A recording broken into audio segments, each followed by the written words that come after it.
Hi friends, ఈరోజు మీకు నేను మెంతాకు పప్పుని ఎలా చేస్తానో చూపించబోతున్నాను. ఇలాంటి ఫ్రెష్ ఆకు తీసుకొని పప్పు చేస్తే పప్పు టేస్ట్ చాలా బాగుంటుంది. ఈ ఆకును నేను కుండీల్లో నాటుకున్నాను. ఒక కుక్కర్ తీసుకొని ఇందులోనే 1 గంట నానబెట్టుకున్న కందిపప్పు, టమాటాలు, పచ్చిమిర్చి, ఉల్లిపాయలు, కరివేపాకు వేసి శుభ్రంగా కడిగిన మెంతాకు, పసుపు, కారం, కొంచెం ఆయిల్ కూడా వేసి మూత పెట్టి 3 లేదా 4 విజిల్స్ రానివ్వాలి.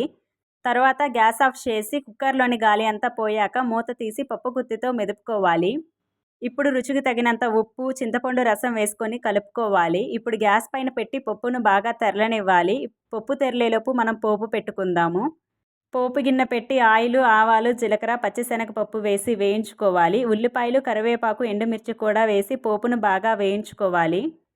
ఇప్పుడు ఈ పోపును తెరులుతున్న పప్పులో వేసుకొని చివరగా కొత్తిమీర వేసుకొని సర్వ్ చేసుకోవటమే. అంతే, ఎంతో టేస్టీగా ఉండే మెంతాకు పప్పు రెడీ. ఈ వీడియో కనుక నచ్చితే లైక్ చేసి, షేర్ చేసి, సబ్స్క్రైబ్ చేసుకోండి ఫ్రెండ్స్.